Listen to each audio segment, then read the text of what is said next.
मणिपूर नावाचं एक गाव होतं, जिथली लोक खूप जास्त पिछडे आणि खूप जास्त गुलामनुमा जीवन जगत होते. जर काय कोणाच्या घरी सायकल यायची तर त्यांना पूर्ण गावाला जेवण घालावं लागायचं. त्याच गावामध्ये रामू राहायचा.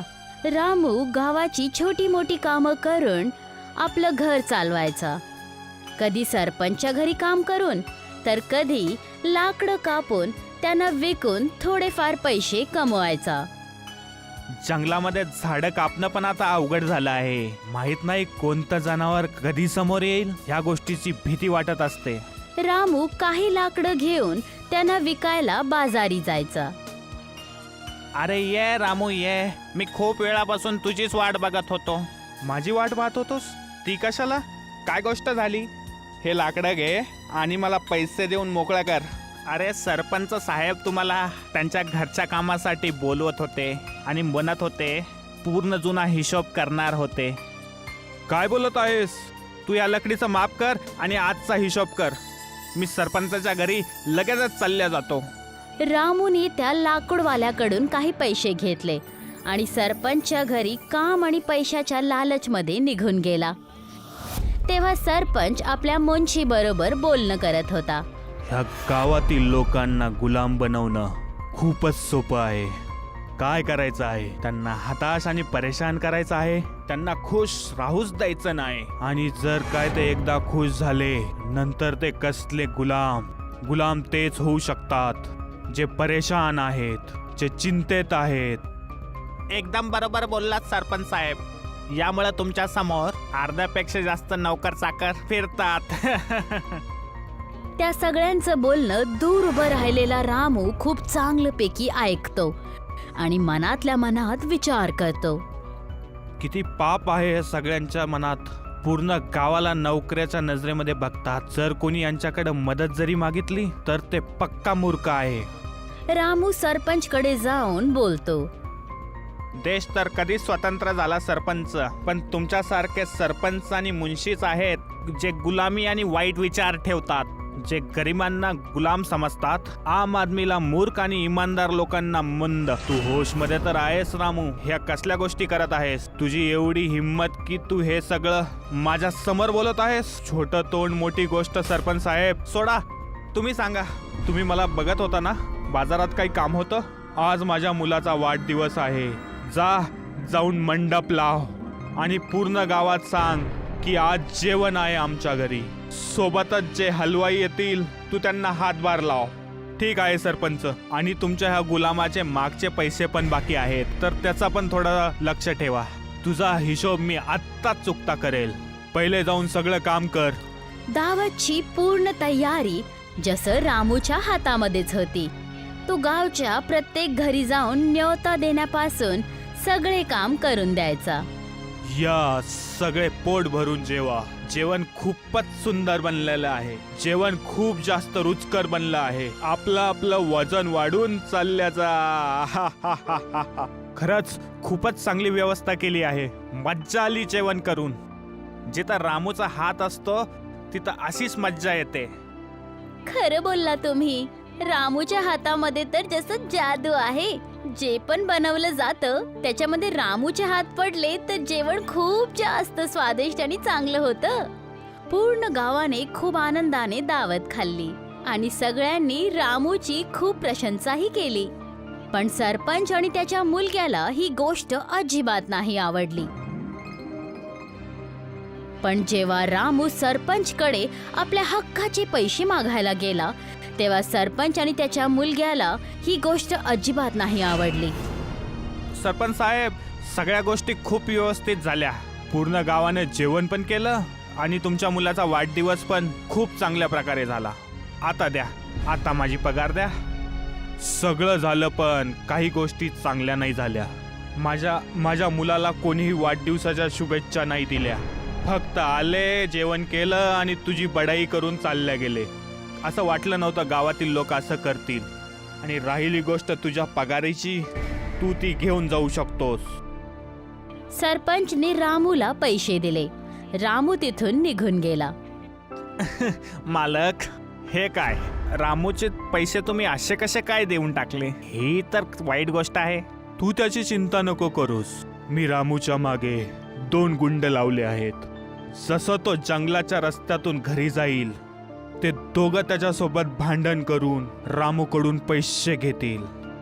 चाल चाल चाल, पैसे काढ, पैसे काढ, पैसे काढ नाहीतर खतम होऊन जाशील. पैसे काढ. त्या दोन्ही गुंड्यांना बघून रामू खूप जास्त घाबरला. जी हे हे हे घ्या पैसे आणि चालले जा, पण मला काही नका करू. जसंच गुंडे तिथून निघून गेले, रामू फुटून फुटून रडायला लागला. हे देवा, मी तुझं काय वाईट केलं आहे? माझा परिवार खूप दिवसापासून भुकेलेला आहे. फक्त ह्या गोष्टीची वाट बघत आहेत. मी काही पैसे कमवून त्यांचं पोट भरू शकेल. मी तुमच्याकडे काही जास्त मागितलं पण नाहीये, जे माझ्यासोबत एवढं वाईट होत आहे.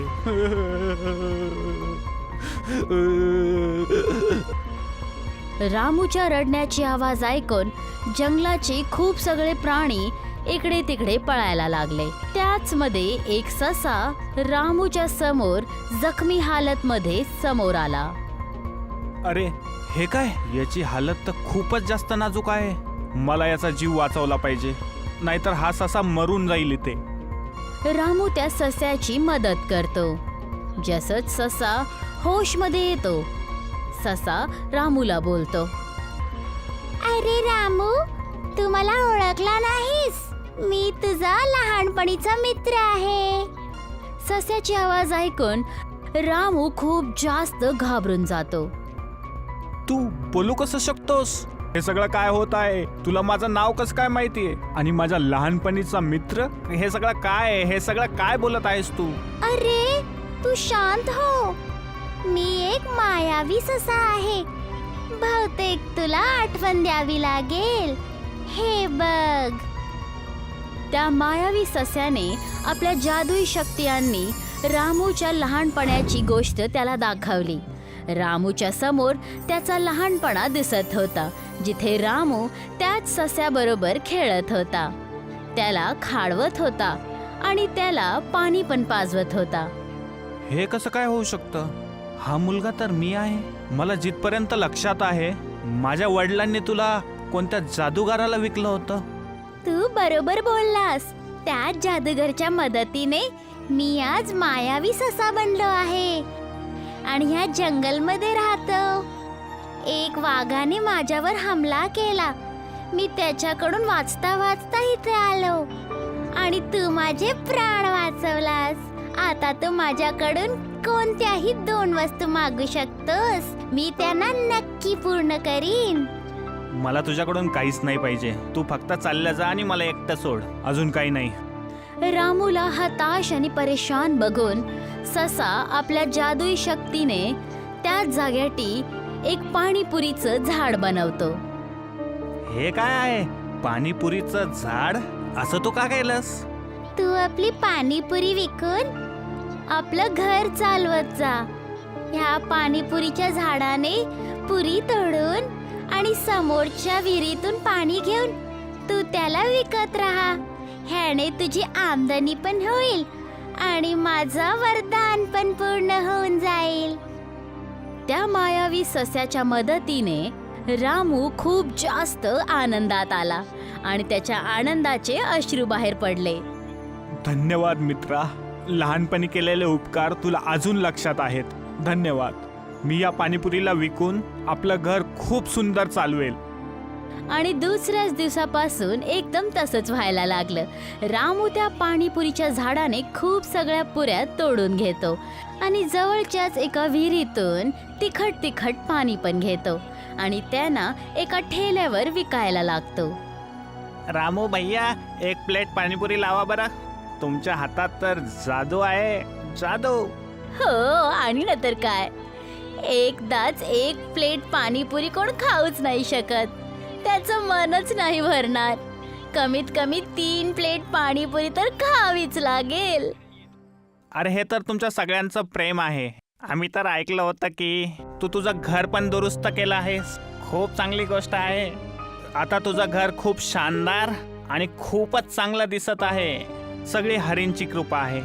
आता रामू पाणीपुरी विकून आपलं घर खूप चांगल्यापैकी चालवत होता.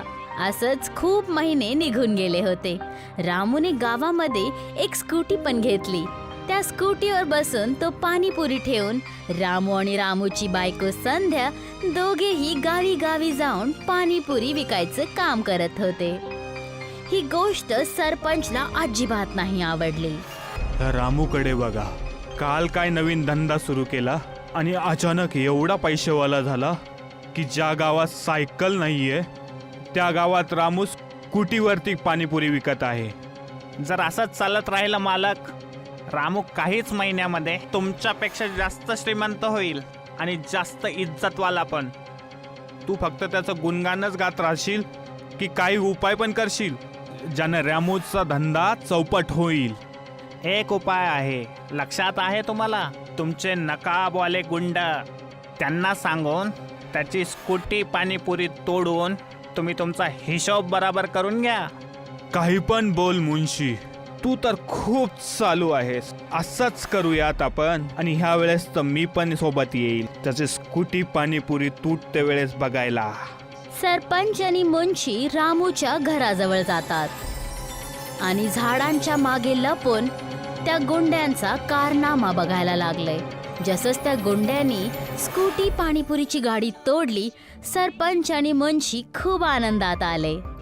आत्ता आली ना मजा, पण ह्यामुळे याला काही नुकसान नाही होणार आहे. मी बघितलं आहे मालक की स्कूटी घेऊन रामू प्रत्येक वेळेस एका झाडाजवळ जायचा आणि तिथून स्कूटीवरती पाणीपुरी घेऊन निघायचा. मला वाटत आहे की आपल्याला जंगलामध्ये जाऊन ती जागा पण बघायला पाहिजे. ही गोष्ट पहिले तू का नाही सांगितलीस? खूप जास्त पेट्रोल घ्या, पूर्ण जंगलच जाळून टाकूत आज. नाही राहणार बांबू आणि नाही वाजणार बासुरी.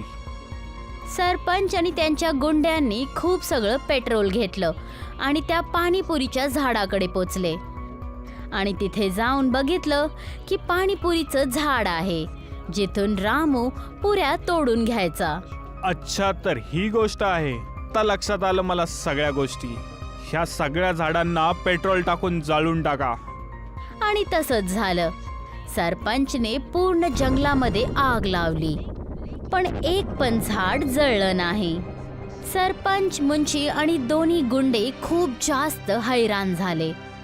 तेव्हा सरपंचचा एक माणूस पळत पळत सरपंचकडे येऊन बोलायला लागला. सरपंच साहेब, तुमच्या फॅक्टरी आणि तुमच्या घराला आग लागली आहे आणि तुमच्या सगळ्या गाड्यांना कोणी तोडून टाकला आहे. माहित नाही कोणी केलं हे सगळं. नाही, हे नाही होऊ शकत. हे काय बोलत आहेस तू? सरपंच आपल्या घरी जाऊन बघतो. त्याचं घर आणि त्याची फॅक्टरी दोन्ही जळत होत्या, ज्याला बघून तो दंग राहून जातो आणि फुटून फुटून रडायला लागतो. तेव्हा तिथे गावची सगळी लोक जमा होतात आणि त्यामध्ये रामू पण असतो, ज्याला बघून सरपंच शर्मिंदगी महसूस करायला लागतो. मला माफ कर रामू, हे सगळं माझ्याच कर्माचे फळं आहेत. मी तुझं घर बर्बाद करायचा प्रयत्न केला. बघ, माझंच घर बर्बाद झालं. मी माझ्या कामावर खूप जास्त शर्मिंदा आहे. मला माफ कर. तुम्हाला तुमच्या चुकीचे पश्चाताप झाला. माझ्यासाठी हीच खूप मोठी गोष्ट आहे सरपंच. तुम्ही चिंता नका करू, सगळं ठीक होईल. तोपर्यंत तुमच्या परिवाराला घेऊन माझ्या घरी राहू शकता. आणि राहिली गोष्ट फॅक्टरीची, इन्शुरन्स कडून तुमच्या फॅक्टरीचे पैसे भेटून जातील. सरपंच रामूला सगळं काही सांगतो आणि रामूकडून माफी पण मागतो. आणि ह्याच बरोबर रामू परत आपली स्कूटी घेऊन पाणीपुरी विकायला सुरू करतो आणि पूर्ण गावामध्ये चर्चित होऊन जातो. सरपंच आणि मुंशी भलाईचा रस्ता निवडतात आणि आपापलं जीवन चांगल्यापैकी व्यतीत करतात. रामू आपल्या चांगल्या व्यवहारामुळे खूप सगळी पाणीपुरी स्कूटीवर विकतो.